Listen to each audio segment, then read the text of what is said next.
नमस्कार साथियों, मेरा नाम है एसएन भारती और आप देख रहे हैं सानवी जीएस चैनल के नए वीडियो। आज तारीख है आपको 18 जून 2025। तो हम लोग जो है 18 जून 2025 से जितने भी करंट अफेयर्स के महत्वपूर्ण क्वेश्चन बनेंगे सभी पर बातचीत करेंगे। चलिए हम लोग स्टार्ट करते हैं पहले क्वेश्चन से।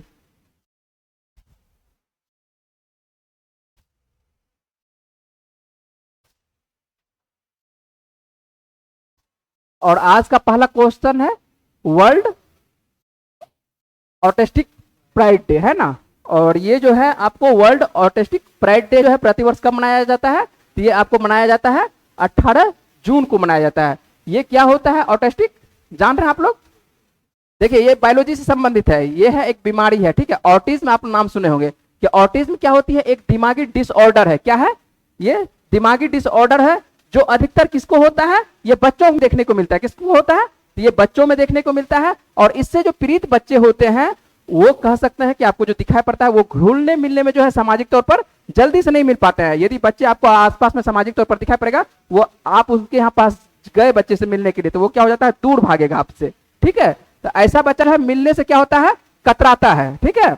और एक बात को बार बार ये क्या करता है, दोहराता है और चुपचाप घंटों तक क्या होता है, बैठे रहता है। मान के चलिए इधर उधर आपको कह सकते हैं कि किसी से वो बातचीत करना पसंद नहीं करता है। तो जाहिर है कि इस बीमारी में ना सिर्फ व्यक्ति का व्यवहार बल्कि शरीर का विकास भी क्या होता है, प्रभावित होता है। सामाजिक तौर पर तो प्रभावित होगा ही बच्चा, है ना।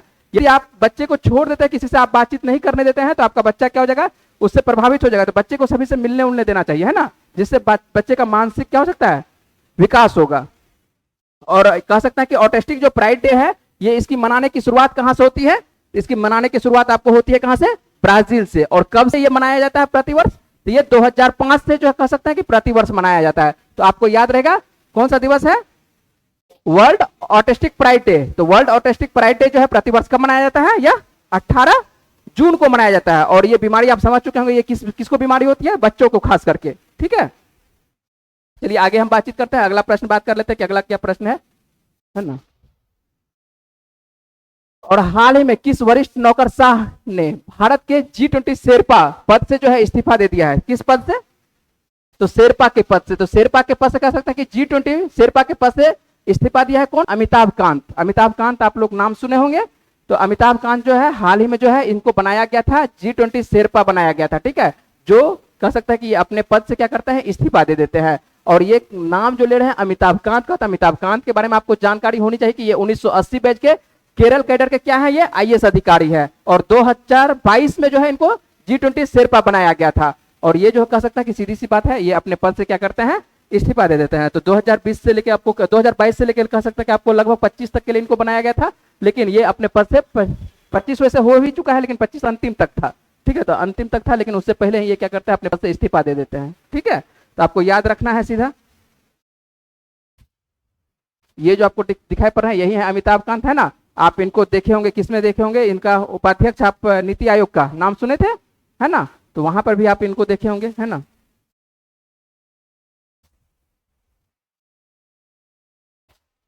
चलिए अगले प्रश्न पर जल्दी से हम बात कर लेते हैं। कौन सा प्रश्न है कि हाल ही में उत्तर कोरिया, देखिए उत्तर कोरिया के बारे में अभी कुछ देर पहले बातचीत कर रहे थे। तो उत्तर कोरिया जो आपको दिखाई पड़ रहा है, उत्तर कोरिया में एक राजदूत नियुक्त किया गया है। किसको नियुक्त किया गया है?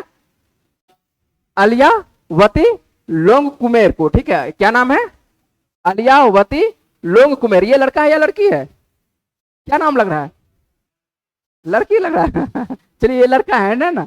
देखिए 4 साल से क्या होता है, यहाँ पर जो है राजदूत जो है नहीं रहते हैं। 4 साल से एक तरह से कह सकते हैं कि यहाँ बंद रहता है। 4 साल के अंतराल के बाद जो है भारत जो है उत्तर कोरिया में अपना राजदूत ये नियुक्त किया है।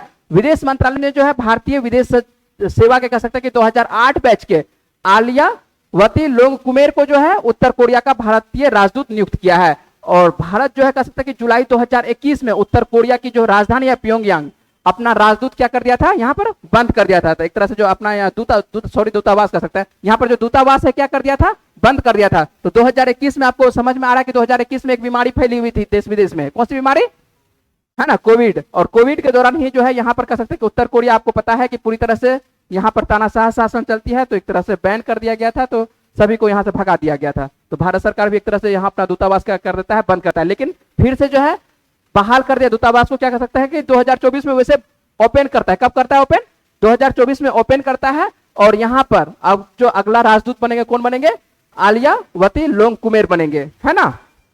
उत्तर कोरिया के बारे में आप लोग जानते हैं, ये क्या है, एक साम्यवादी देश है और इसका कह सकते हैं कि चीन के साथ क्या है, बहुत करीब ये गठबंधन, एक तरह से कह सकते हैं कि उसका जो आपसी तालमेल है किसके साथ है, चीन और रूस के साथ है, और किसी के साथ नहीं रहता, और अमेरिका के साथ क्या रहता है ना, एकदम कांटे की टक्कर है उस दोनों के साथ, है ना। और उसके बाद क्यों रहता है, क्योंकि उत्तर कोरिया दक्षिणी कोरिया को जो है एक तरह से कह सकते हैं कि अपने संरक्षण में लिया हुआ है कौन, अमेरिका। तो जब दक्षिण कोरिया को लिया है तो इसका पड़ोसी देश है कौन, उत्तर कोरिया, दोनों पड़ोसी देश है। किसी का भी पड़ोसी देश एक दूसरे से क्या होता है, खतरनाक होता है, पड़ोसी ही खतरनाक होता है ना। तो उत्तर कोरिया कह सकते हैं कि दुनिया के सबसे अलग थलग देशों में से एक है और बहुत कम देशों से इसका कह सकते हैं कि राजनयिक संबंध है। तो बहुत कम देशों से राजनयिक संबंध है और हम लोग भी इनके साथ राजनयिक संबंध बना रहे हैं। जब राजनयिक संबंध बनेगा तो आप जा सकते हैं उत्तर कोरिया घूमने के लिए, है ना। और ये जो आपको दिखाई पड़ रहा है यही हम लोग के अगले राजदूत बनने वाले हैं, ठीक है। चलिए हम लोग देखते हैं अगला प्रश्न, देखते हैं कि अगला प्रश्न क्या है। हॉकी इंडिया मास्टर्स कप 2025 कौन सा बात कर रहा है, हॉकी इंडिया मास्टर्स 2025 का पहला संस्करण क्या कहते हैं, किस शहर में आयोजित किया जाएगा, तो किस शहर में, तो ये चेन्नई में आयोजित किया जाएगा, है ना। तो 18 से 27 जून 2025 तक जो है पहला हॉकी इंडिया मास्टर्स कप जो है आयोजित किया जाएगा और प्रतियोगिता जो है पूर्व अंतर्राष्ट्रीय और ओलंपियन भारतीय हॉकी खिलाड़ियों के लिए ये आयोजित किया जा रहा है। इसका मतलब है कि जो खिलाड़ी एक तरह से रिटायर्ड है उनके लिए ये प्रतियोगिता है ना। तो वरिष्ठ नागरिक नहीं कह सकते, वरिष्ठ खिलाड़ियों के लिए, ठीक है। तो यह जो है भारत का पहला राष्ट्रीय स्तर का कह सकते हैं टूर्नामेंट है कि जो कि विशेष रूप से वरिष्ठ हॉकी खिलाड़ियों को कह सकते हैं कि इसमें आयोजित में भाग लेने वाले हैं ना। और पुरुष वर्ग में कितने वर्ग उम्र को रखा गया है, निर्धारित किया गया है, तो 40 वर्ष, और महिला वर्ग में 35 वर्ष को एक तरह से निर्धारित किया गया कि इससे अधिक उम्र के जो रहेंगे खिलाड़ी वही आपको भाग लेते हुए दिखाई पड़ेंगे हॉकी इंडिया मास्टर्स कप में। और ये कहां पर इसका आयोजन होने वाला है, तो चेन्नई में इसका आयोजन होने वाला है ना। तो आपको ध्यान रखना है हॉकी में कितने खिलाड़ी होते हैं। चलिए प्रत्येक टीम में आपको 11 खिलाड़ी दिखाई पड़ेंगे, ठीक है। चलिए अगले बात करते हैं अगले प्रश्न पर। भारत के पहले anti submarine warfare shallow water craft का नाम क्या है। ये आप पहले भी इस प्रश्न को आपको करवा चुके हैं, याद है। चलिए देख लेते हैं एक बार फिर से। भारत के पहले एंटी सबमरीन, क्या नाम है, anti submarine warfare shallow. Shallow मतलब क्या होता है, इंग्लिश बात करिए जल्दी से। सैलो मतलब छिछला, है ना। सैलो मतलब क्या होता है, छिछला, है ना। समुद्र में जाते हैं कि बांध कह सकते हैं कि सैलो कह सकते हैं कि सैलो पार्ट। तो सैलो मतलब क्या होता है, छिछला, जहां पर कि ज्यादा पानी ना हो, ठीक है। तो ये जो आपको नाम रखा गया सैलो वाटर क्राफ्ट जो रखा गया, क्या नाम रखा गया इसका, आईएनएस अर्नाला, है ना। तो आईएनएस अर्नाला जो दिखाई पड़ता है आज के ही दिन इसको दिखाई पड़ता है आपको क्या करते हुए दिखाई पड़ता है, भारतीय नौसेना में शामिल किए हुए जा रहा है ना। कब, 18, आज कितना तारीख है, तो 18 जून, और 18 जून 2025 को ही जो है कह सकते हैं कि भारतीय नौसेना में इसको शामिल किया जाता है। भारत का पहला एंटी सबमरीन है जो कि सैलो वाटर क्राफ्ट, और नाम क्या रखा है इसका, आईएनएस अर्नाला, है ना। और आईएनएस अर्नाला जो कह सकते हैं एक स्वदेशी रूप से ये डिजाइन है और निर्मित जहाज है, किसके द्वारा, भारत के द्वारा कह सकते हैं कि स्वदेशी रूप से निर्मित और डिजाइन ये जहाज है जो विशेष रूप से उथले पानी में, देखिए उथले पानी लिखा हुआ है, वही सैलो पानी जो कह सकते हैं, जिसको सैलो भाग कह सकते हैं। तो उथले पानी में ये पनडुब्बी रोही क्या है, पनडुब्बी रोधी आपको युद्ध के लिए कह सकते हैं कि इसको बनाया गया है। यदि ये कहीं पर भी पनडुब्बी देखेगा दूसरे देश का, है ना, तुरंत सूचित करेगा, उसको मार गिराने का काम करेगा। तो पनडुब्बी रोधी है और ये क्या है, आईएनएस अर्नाला इसका नाम रखा गया है। तो ये उथले गहरे समुद्र में नहीं रहेगा, ये कहां पर रहेगा, उथले समुद्र में रहेगा। और ये भारत के द्वारा स्वदेशी रूप से ये निर्मित तैयार किया गया है। तो याद रहेगा आईएनएस अर्नाला के बारे में। और इसका नाम जो रखा गया है, देखिए महाराष्ट्र के एक वसई ऐतिहासिक क्या कहता है, अर्नाला किला, एक किला का नाम है अर्नाला जो दिखाई पड़ता है महाराष्ट्र में, किला का नाम है अर्नाला, और उसी के नाम पर इसका नाम रखा गया है।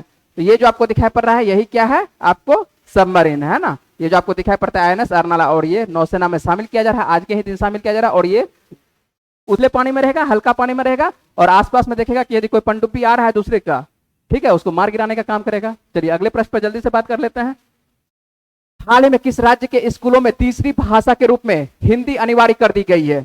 ये बेहतर कह सकते हैं कि प्रश्न है, और आप लोगों के लिए भी कह सकते हैं कि यदि आप आसपास में देखते हो कि आजकल क्या होते हुए दिखाई पड़ता है, यदि कोई महाराष्ट्र जाता है तो उसको बोलता है कि जबरदस्ती हिंदी बोलो, है ना, मराठी बोलो, है ना। तो अब जब मराठी बोलने के लिए मान चलिए उसको बोला जाता है कि मान चलिए कि या उत्तर प्रदेश से कह सकता है या बिहार वाले ज्यादा जाते हैं, आपको महाराष्ट्र जाते हुए दिखाई पड़ता है, वहां जाते हैं तो आपको दिखाई पड़ता है बोलते कि मराठी बोलो। अब देखिए उसको क्या कर दिया गया भारत सरकार के द्वारा, ये एक अच्छा पहल है भारत सरकार के द्वारा, है ना। और भारत सरकार के जो भी अच्छा पहल रहेगा उसको आपको बताना होगा। तो हाल ही में किस राज्य में स्कूलों में तीसरी भाषा के रूप में क्या कहता है, किसको जोड़ा जा रहा है, हिंदी को अनिवार्य कर, एकदम अनिवार्य कर देगा कि आपको पढ़ाना ही होगा। तो महाराष्ट्र सरकार ने जो है कक्षा 1 से लेकर 5 तक, अभी जो शुरुआती अवस्था में 1 से लेकर 5 तक क्या कर दिया है, मराठी, अंग्रेजी। तो ये तो मान लीजिए वहां की क्या है, मातृभाषा है। मराठी क्या है, मातृभाषा है। मराठ का क्या कहते हैं, एक तरह से महाराष्ट्र का है ना। तो आपको मराठी भाषा दिखाई पड़ेगा, मातृभाषा। उसके साथ साथ द्वितीय भाषा कौन सी चलती है, अंग्रेजी। लेकिन तीसरी भाषा के रूप में अनिवार्य कर दिया, किसको अनिवार्य कर दिया है, हिंदी को। अब बच्चा तो हिंदी बोलेगा, है ना, अब सिखाओ हिंदी, ठीक है। तो यहाँ पर अब नहीं सिखाएगा, तो मान के लिए एक तरह से नियम किसका उल्लंघन होगा, राष्ट्रीय नीति शिक्षा का जो 2020 में लागू हो गया।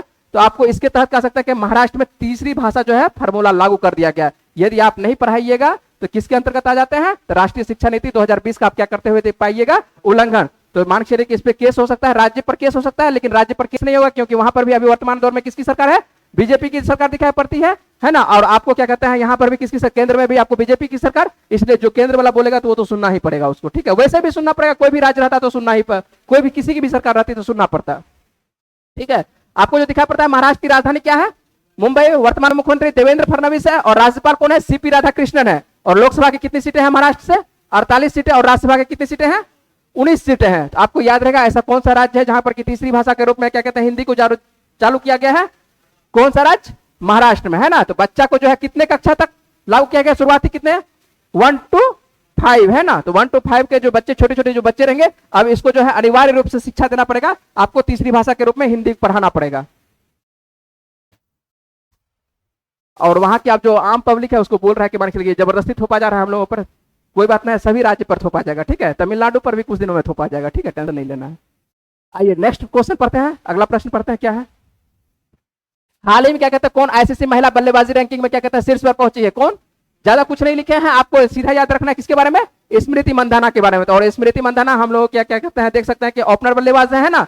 तो क्या कहते हैं, कभी कभी क्या कहते हैं, जब हरमनप्रीत नहीं रहती है तो आपको कप्तानी भी करते हुए दिखाई पड़ जाएगी। चलिए ठीक है, हम लोग रिवीजन कर लेते हैं, कल का प्रश्न का कुछ रिवीजन कर लेते हैं। रिवीजन आप लोगों को कुछ लड़का बता रहे थे कि रिवीजन आपको करवाना है ना, तो रिवीजन देख लेते हैं कि हम लोग जो कल किए थे उस प्रश्न को एक बार देख लेते हैं कि क्या क्या कल प्रश्न क्या होता है। हाल ही में मेटा के क्या कहते हैं, आपको डायरेक्टर, मैनेजिंग डायरेक्टर नियुक्त किया गया, किसको नियुक्त किया गया है, जल्दी से बताते चलना है आप लोग पढ़ा हुआ है आप लोगों का, कौन सा, अरुण श्रीना। और ज्यादा यहाँ पर बात नहीं करेंगे, सिर्फ रिवीजन कर रहे हैं, तो आपको डायरेक्ट क्वेश्चन पर बात करेंगे और आंसर पर बात करेंगे। हाल ही में किसने क्या कहता है, द स्टार्स लाइट द वे नामक उपन्यास लिखा है, किसके द्वारा, सुजीता राज खन्ना के द्वारा। और ये प्रश्न आपको याद रहना चाहिए, ठीक है, the stars light the way. हाल ही में क्या कहता है, किस राज्य में स्पाइडर की नई प्रजाति खोजी गई है, कर्नाटक में। पीएम मोदी को किस देश का सर्वोच्च सम्मान से, मान के लिए ग्रैंड क्रॉस, आपको कौन सा, grand cross of the order of Makarios से सम्मानित किया गया है, किसके द्वारा, साइप्रस के द्वारा, है ना। तो साइप्रस हाल ही में गए थे, उसके बाद मान के चलिए कनाडा जाते हुए दिखाई पड़ रहे हैं, और कनाडा से आपको दिखाई पड़ रहे हैं, कहां दिखाई पड़ रहे हैं जाते हुए, तो आपको अगला दिन जो है प्रश्न मिल जाएगा। प्रश्न आज ही देते लेकिन आज छोड़ दिए थे। ग्रीष्मकालीन क्या कहते हैं, कार्निवल जो आपको बता रहे हैं, तो कार्निवल आपको 2025 समापन हुआ है किस क्षेत्र में, लद्दाख, ठीक है। आपको केंद्र शासित प्रदेश दिखाई पड़ रहा है लद्दाख, तो लद्दाख में आपको कार्निवल पर्व दिखाई पड़ रहा है, या कार्निवल एक तरह से खेल समारोह था, है ना। और खेल समारोह समाप्त होता है वह दिखाई पड़ रहा है आपको लद्दाख में। भारत के अधिकांश भागों में आ सकता है कि आगामी राष्ट्रीय जनगणना के लिए क्या संदर्भित क्या तिथि, जल्दी से बताना है आपको, 1 मार्च 2027। लेकिन ये क्या है, किसके लिए, हाँ सभी, कुछ कुछ मान के चलिए आपको रखा गया है जिसको मान के चलिए एक तरह से अक्टूबर में कराने की संभावना है 2026 में, है ना। तो उसमें कुछ कुछ है जो कि मान के चलिए हिमालयी राज्य है। अंतर्राष्ट्रीय योग दिवस पर कह सकता है, योग दिवस के अवसर पर किस राज्य में ब्रह्म सरोवर पर योग मैराथन आयोजित किया गया था, तो किस राज्य में, तो हरियाणा में। आईसीसी महिला वनडे विश्व कप 2000 जो कह सकते हैं कि 25 वाला होने वाला है, ये वनडे वाला बात कर रहे हैं कि आईसीसी महिला वनडे विश्व कप 2025 कब होने वाला है, तो आपको ये नवंबर में होने वाला है, 30 सितंबर से लेकर 2 नवंबर तक चलने वाला है ना। तो आपको ये ध्यान रखना है कहां पर होने वाला है, ये आप बताइए कहां पर होने वाला है, भारत और श्रीलंका में, है ना। तो ये जो आप प्रश्न नहीं लिखा हुआ है वो पीडीएफ में आपको विस्तार से लिखा हुआ है, तो पीडीएफ से आप पढ़ सकते हैं, लेकिन यहाँ पर आपको जब रिवीजन करवाएंगे तो शॉर्ट में रिवीजन करवाएंगे, और विस्तार से पढ़ना चाहते हैं तो आप पीडीएफ से फिर से पढ़ सकते हैं, ठीक है। तो हम लोग रखते हैं यहाँ तक प्रश्न, ये रिवीजन था हम लोगों का। और पिछले दिनों आप लोगों जो वीडियो में प्रश्न पूछे थे, जल्दी से उसका आंसर बता दीजिए आप लोग। दक्षिण कोरिया के जेचियन में एशियान कलात्मक जिम्नास्टिक चैंपियनशिप महिलाओं की वर्ल्ड स्पर्धा में किस भारतीय एथलीट ने कांस्य पदक जीता, किसके बारे में बात करना है, कांस्य पदक के बारे में, कौन जीती है, परिणति नायक के द्वारा। तो इसका सही आंसर क्या हो जाएगा, परिणति हो जाएगा, है ना। हम लोग आज का प्रश्न देख लेते हैं जल्दी से। तो आज का क्या प्रश्न है, भारत में मेटा के नए प्रबंध निदेशक प्रमुख के रूप में क्या कहता है, किसे नियुक्त किया गया, आज भी आपको क्या कहता है दोहरा दिए हैं। तो उम्मीद है कि आप आंसर जान रहे हैं ना, और आप इसको आंसर को कहां पर देना है, आपको कमेंट बॉक्स में देना है। चलिए हम लोग रखते हैं आज का वीडियो यहीं तक रखते हैं, मिलते हैं आप लोगों से अगले वीडियो में।